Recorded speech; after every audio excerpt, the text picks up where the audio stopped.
We struck with our swords. With that cry, silence fell over the feasting hall. The warriors squeezed drinking horns and dug their fingers white into the oaken tables. Their attention was on the Skald, the bard who had come from far northern lands. Even there they sang of the deeds of the dead king. We struck with our swords. The air had a tension, like a thread pulled from both ends. The words echoed off the shields and swords on the walls.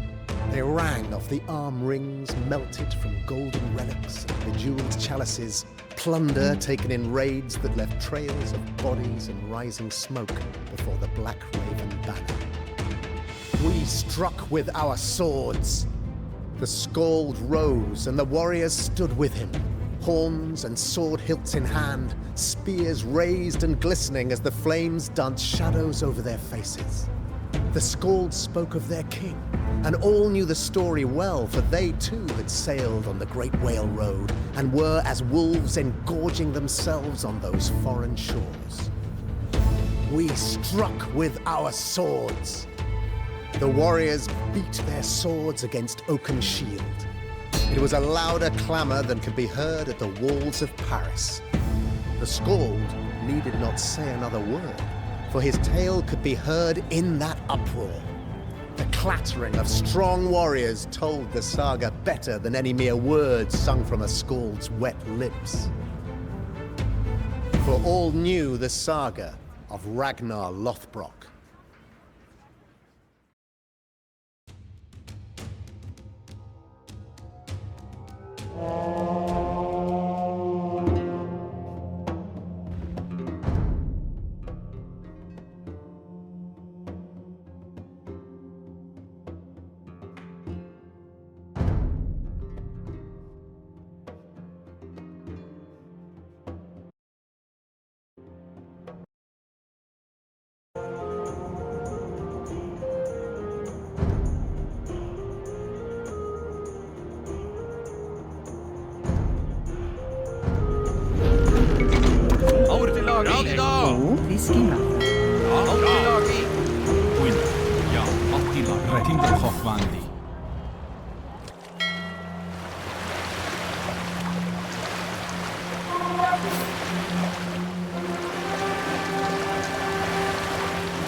Ja, Timber Hochwandi.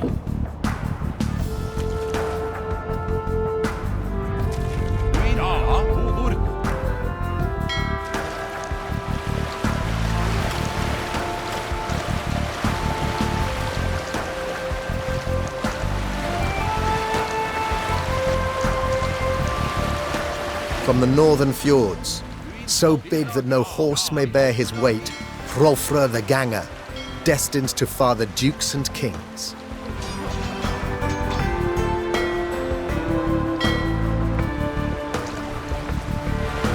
The brothers Sigurd and Ronvald came to the northern isles seeking plunder and adventure, with axe hungry and sword thirsty.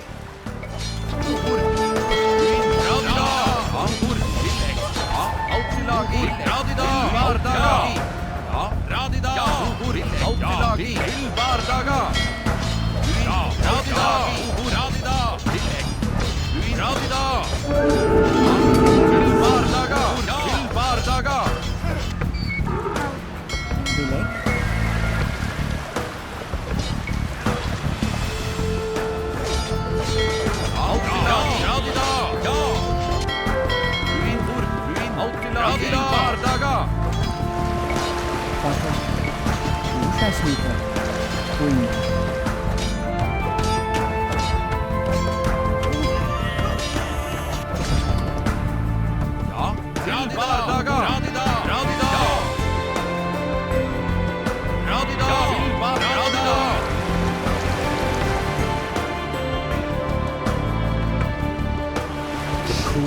wet island of Britain. Soil rich and woods lush, a land of plenty to those raised in the cold fjords and frigid lakes of the north. The Northmen settled in England.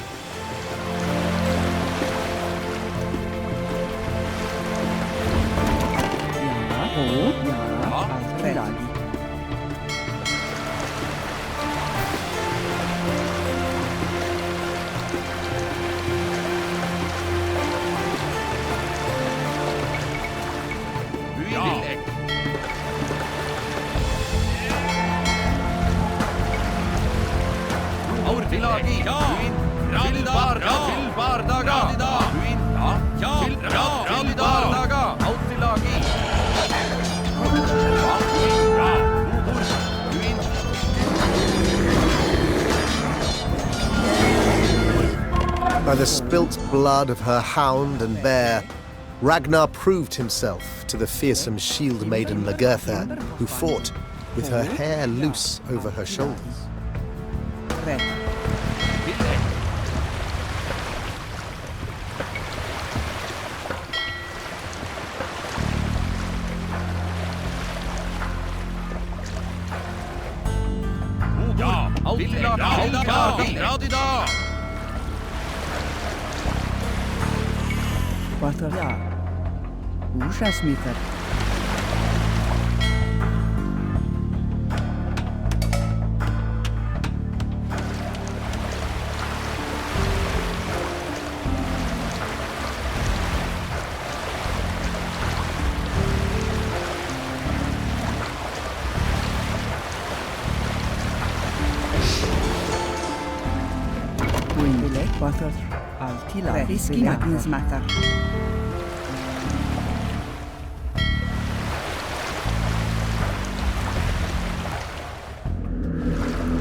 Kettle Flatnose and his daughter Alf the Deep-Minded, two fearsome Viking spirits, destined for the Western Isles and lands far beyond the edges of Valhalla.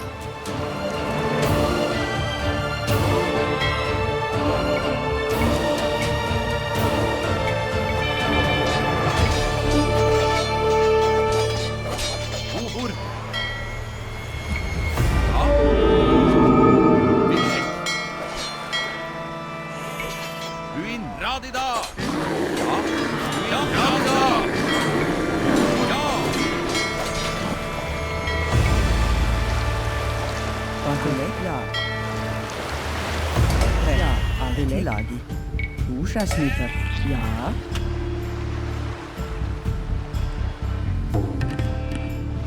Ja, til bardaga. Ja.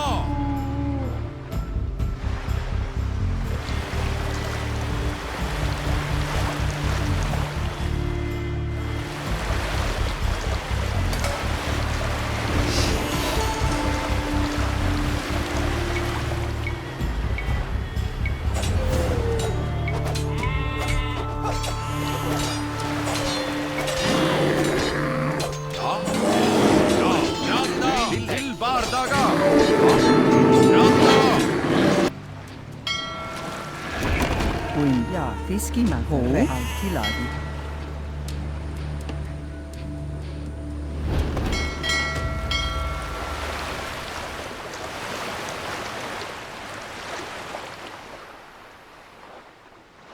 Rich plunder was seized from the bejeweled cloisters of Irish monasteries, built upon the Hebridean shores in times forgotten by all but the gods.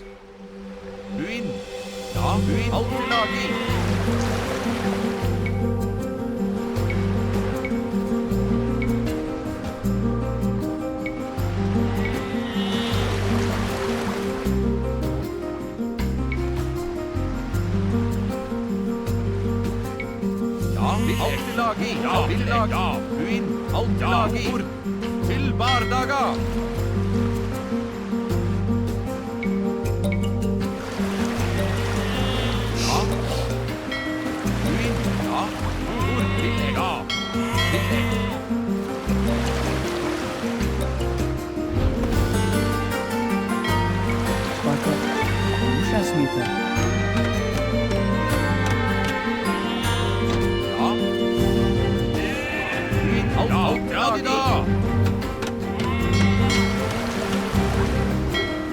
Sea King and Lord of the Dark Pool, Olaf the White had plundered the Irish and British coasts from his long fort in Ireland, spreading his fame and terror at every village and monastery. The Northmen settled in Ireland, a green and mild land with good wives and bountiful herds.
Warrior and settler Kremir Kamban, whose destiny lay in the most northern isles of the Faroes.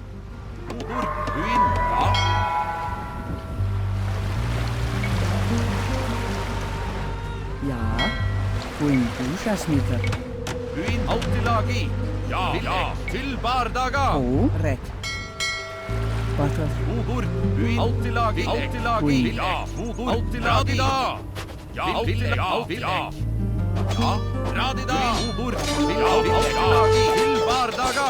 Ubur. Autilagi. Ja. Autilagi. Autilagi. Radida. Uin. Autilagi. Ja. Villek. Autilagi. Ja. Villek. Radida. Ja. Villek. Ja. Autilagi. Villek. Autilagi. Autilagi. Villek. Autilagi. Uin. Ja. Uin. Ja. Autilagi. In an isle monastery of Eysteinn, the scribes fearfully wrote of the coming of the Northmen and of the slaying of male Seknail, the high king of all Ireland.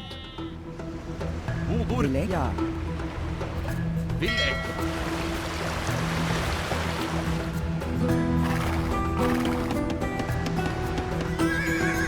Til Bardaga. Ja. Radida. Til Bardaga.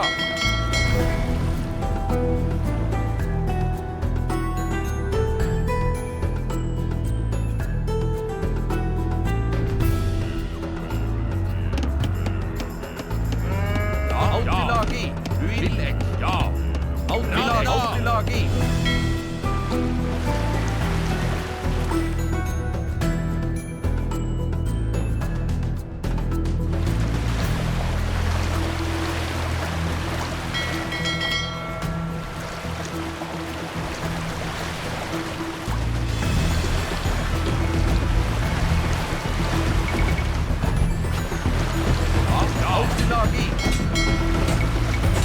Villek.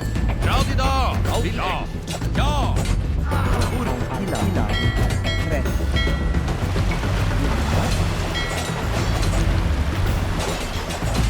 Uin. Autilagi. Radida.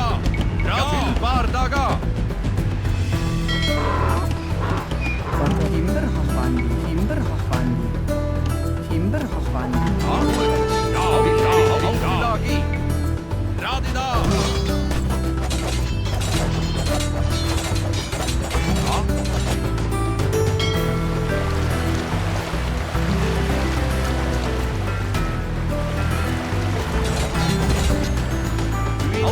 Radida.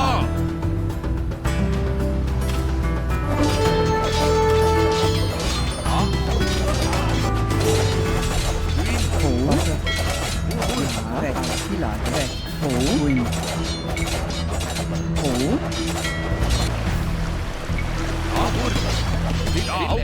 Autilagi. Uin. Ja. Autilagi. Bardaga. Buin. Bilek. Ja. Timber Hafandi.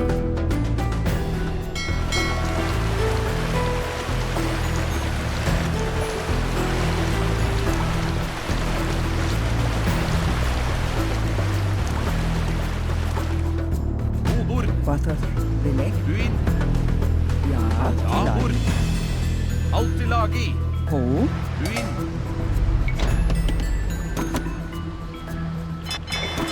Uin. Ja. Rek. Bilek. Rek.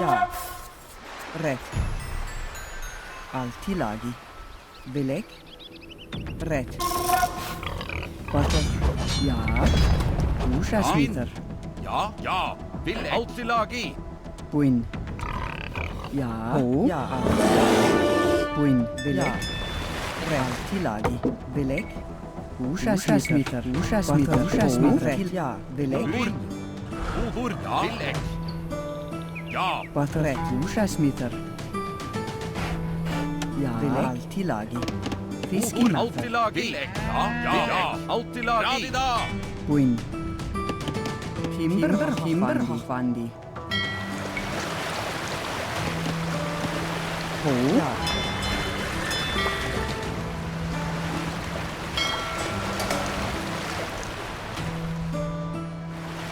Butter. Bilek. Ja. Villek. Autilagi.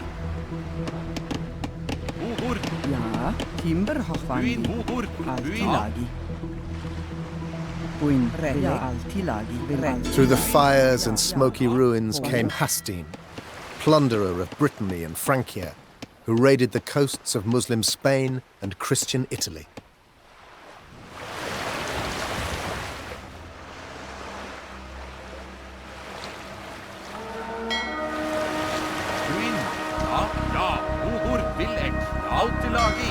Queen.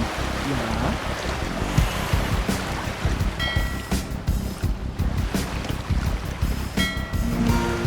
Wat een timberhochwandi. Queen. Ja, Tilagi.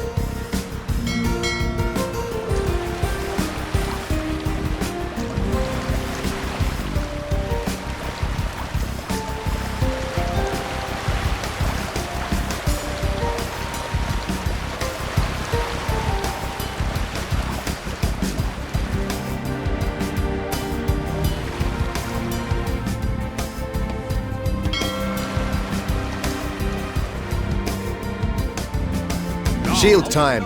Axe time! Plunderer of Frisia and scourge of the Franks, the warlord Hrörik and his band were eager for battle.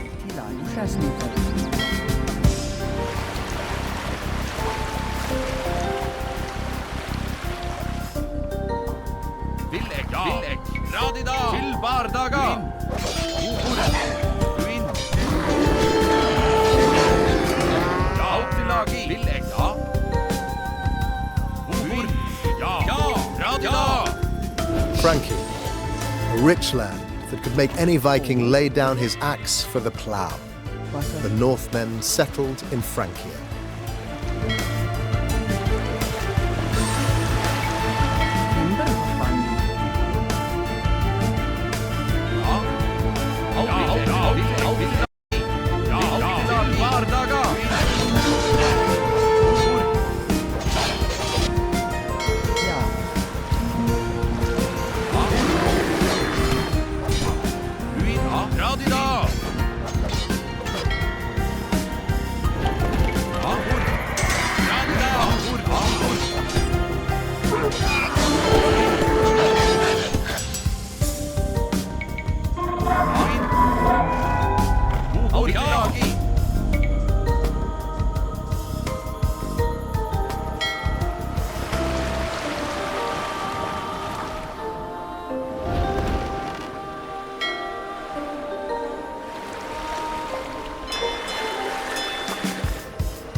Northmen sailed down the rivers of the east to the lands of the Romans and of the Saracens to sell their slaves and furs for the riches of the south. Where the Northmen do not raid and settle, they trade.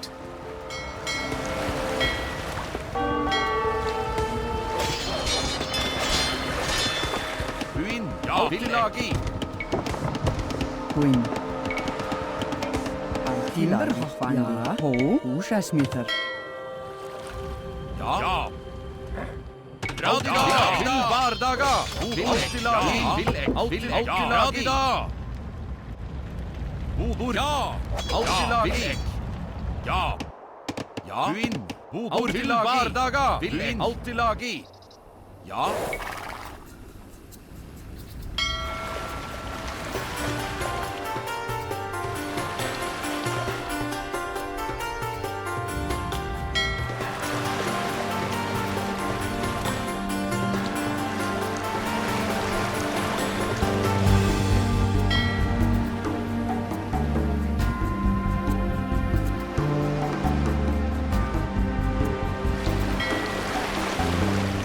Northmen took Holmgard and Konugrafa, villages destined to be the seats of princes who would rule vast lands and exact tribute from the peoples of the east.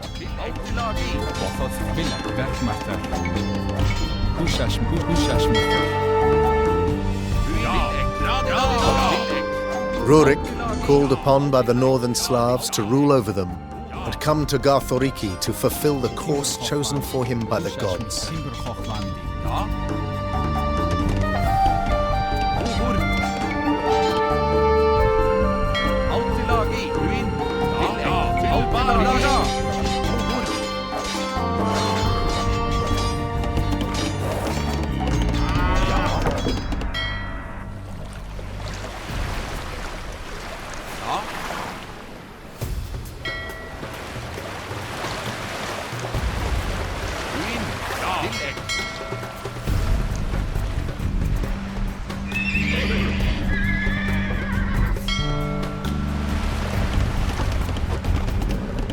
Queen. Just me timber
The milk cow Sibilja, pride of the herd of Jarl Eysteinn Beli, was the finest prize claimed in the cattle raid.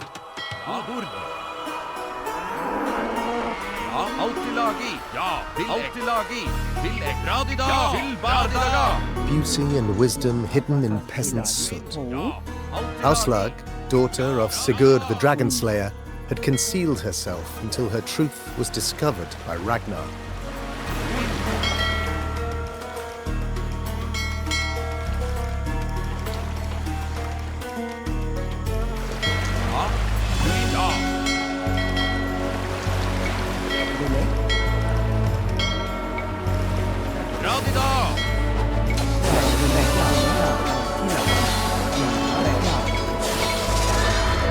In tarred breeches to ward off its venom, Ragnar slew the serpent grown from a lindworm and delivered Thora Fortress-Hart from her prison tower.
Altilagi. Altilagi. Butter. Red. Bad matter. Ho. Bad matter. Wing. Bad matter. Ja. Vilek. Altilagi. Vardaga. Vilek. Altilagi. Red. Butter. Altilagi. Ushasmita. Bandi. Bad matter. Vilek.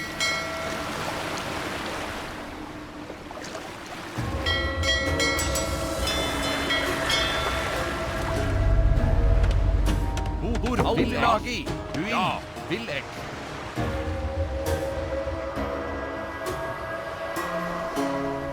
Ja. Ja. Radida. Til Bardaga. Ja. Til Bardaga.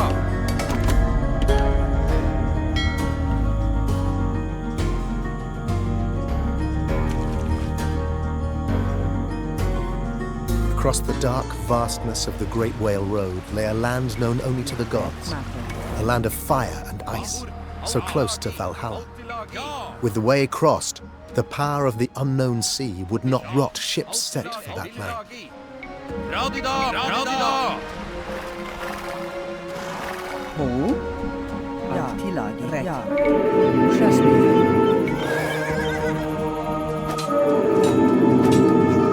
Ja. Til Bardaga.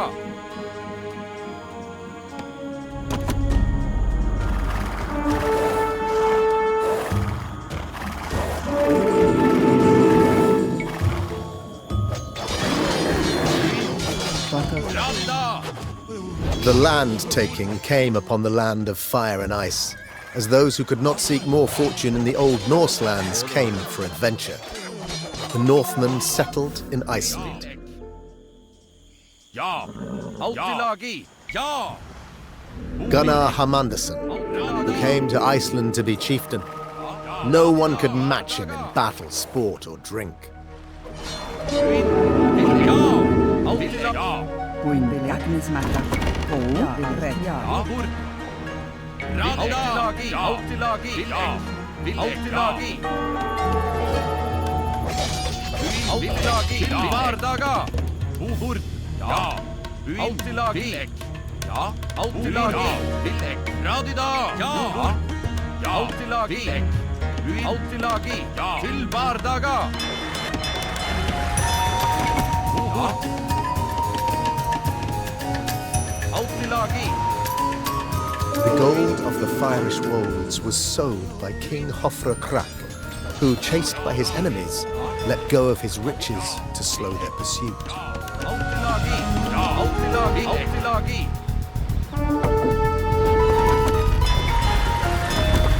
Ubur. Ragnar slew his rival Jarl Eysteinn to seize his lands and herds.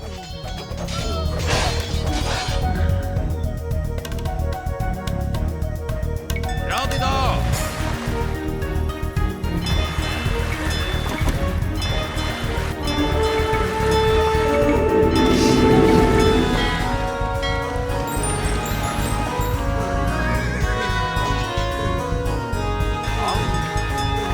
Timber. Red. Wing. Altilagi. Timber. Bandi. Butter. Ushasmita. Ho.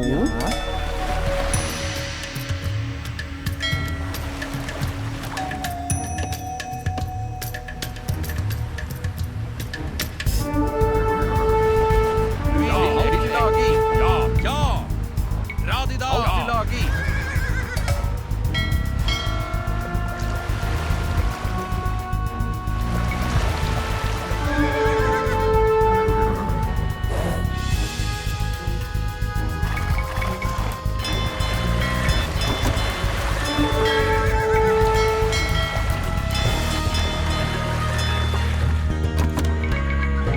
Ja. Vilek. Altilagi.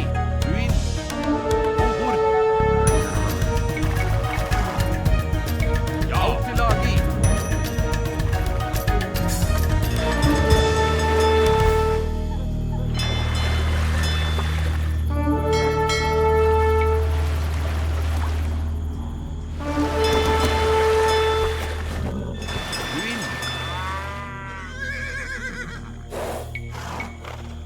Bwyn. Ho.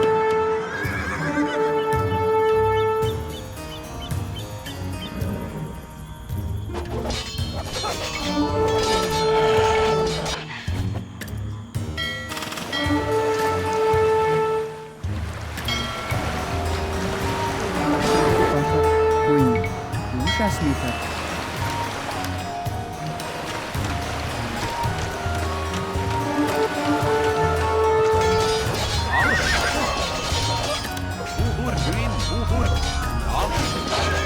Ragnar united the Jarls of the lakes of Sibilja from Västergötland to Uppland. The Thing, the assembly of the free men, acclaims Ragnar as king. Ragnar can now recruit stronger warriors and preside over prayers and sacrifices. It is good to be king. Ja. Alltid lagi.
Barrow of King Hrofra, the sword Skofnung is found, imbued with the souls of a dozen berserkers. The wounds from its touch shall never heal.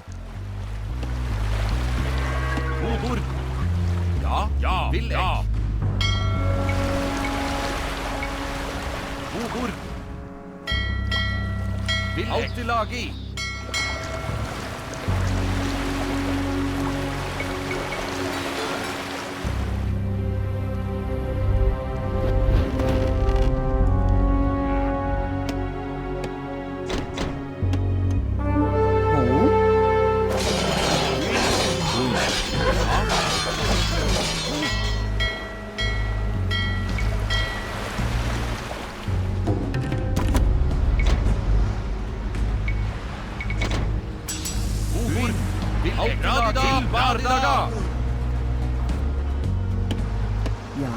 Reka, Himmelrevande, Queen, Vin. Ja. Bodord. Alt til Bardaga.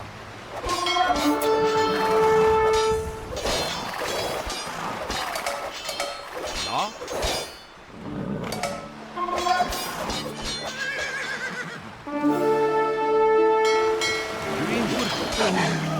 Ja, alt til laga. Bodord. Radida. Til Bardaga. Butter, Ja. Tillegg. Queen, Wande, Beleg, Ja, Vin.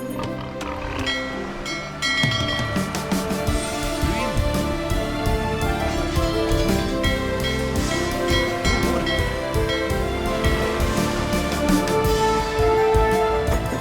Ja.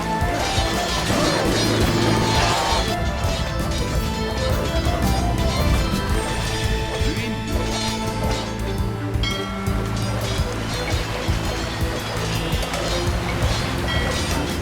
Ushasmita, Ja. Ja. Radida. Ho,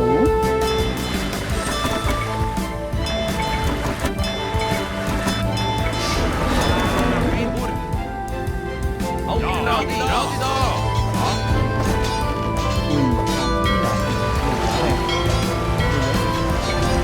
Ushasmita, Vin. Butter, Reka, Beleg, Altilagi, Bergman, Vin. Tillegg. Ja. Til Bardaga. Til Radida.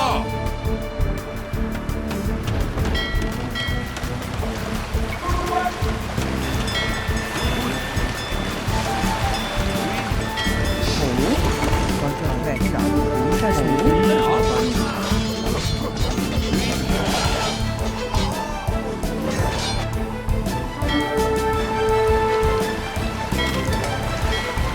Ragnar's saga is nearly complete, but the Jomsvikings remain unconquered. Defeat Odin's warriors, and Ragnar Lothbrok's saga will be worthy of Beowulf and Sigurd the Dragon Slayer. Bergmatter, Ja. Bodord. Ja, Butter, Wande, Vin. Alt til Bardaga. Tillegg. Radida. Ja. Ja. Radida. Ho, Bodord. Vin. Bodord. Ja. A warrior's hall has been captured by raiders who have declared their own Jarl. Retake the warrior's hall to restore your authority. Vin. Alt til lagi. Bergmatter,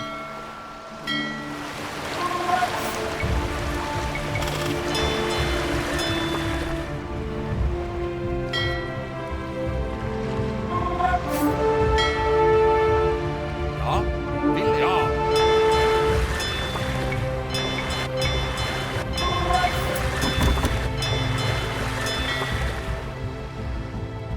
Bodor. Tillegg. Queen,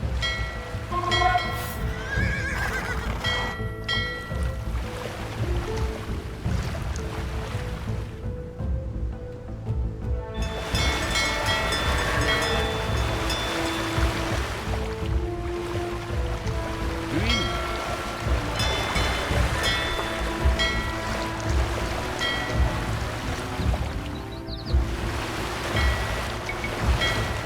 A warrior's hall has been captured by raiders who have declared their own Jarl. Retake the warrior's hall to restore your authority. Ja, Beleg, Ja, Beleg, Gagnesmatter, Ho,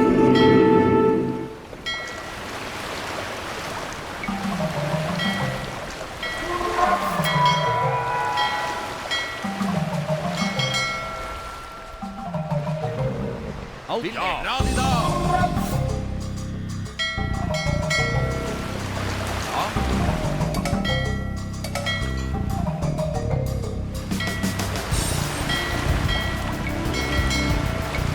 Vin. Alt til lagi. Bodord. Jomsborg, fortress of the Jomsvikings, devoted followers of Odin the Allfather. Beware traveling through these waters.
A warrior's hall has been captured by raiders who have declared their own Jarl.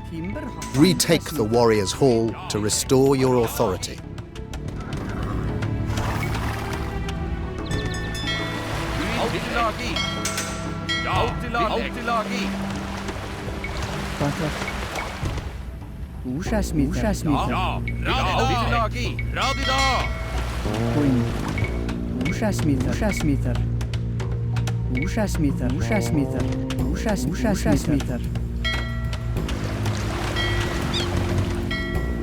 A warrior's hall has been captured by raiders who have declared their own Jarl. Retake the warrior's hall to restore your authority.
The Jomsvikings come.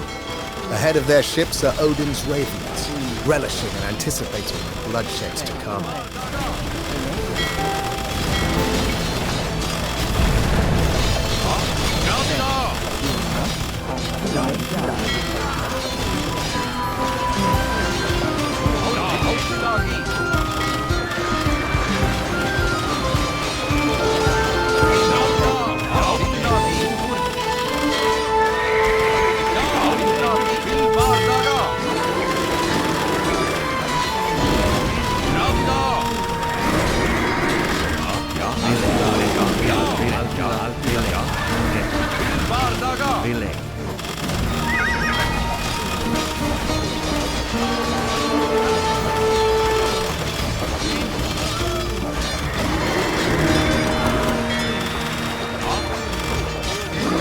The Jomsvikings are conquered.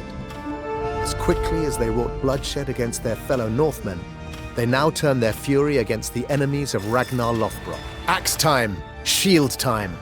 The horn blew and the ravens gathered, for the great heathen army was assembled. Ragnar's saga is nearly completed, but there is still much adventure at hand, and the ravens are still hungry.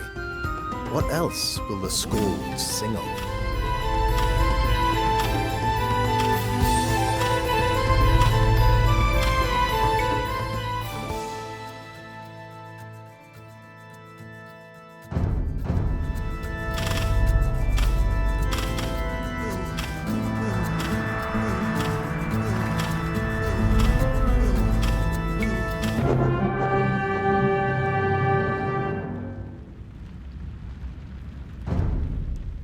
The hall was quiet.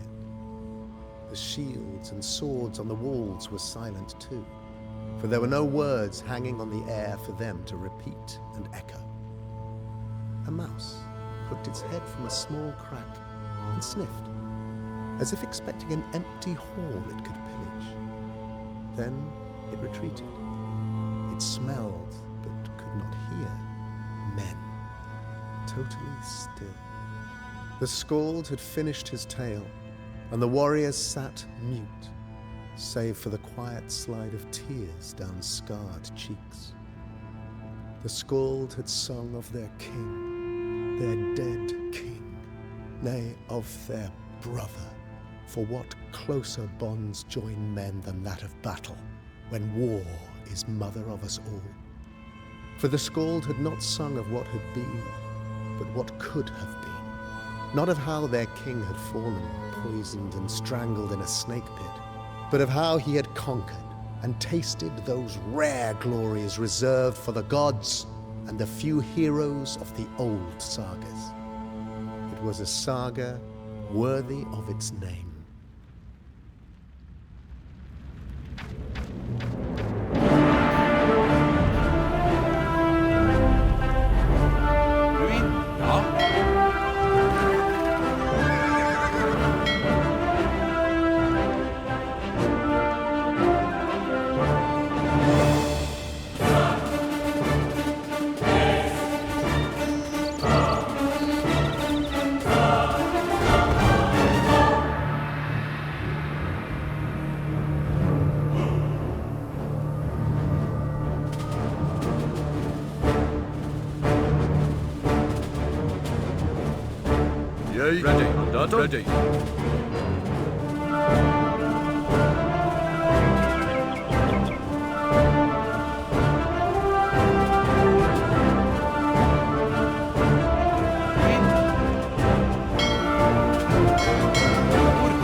Ready.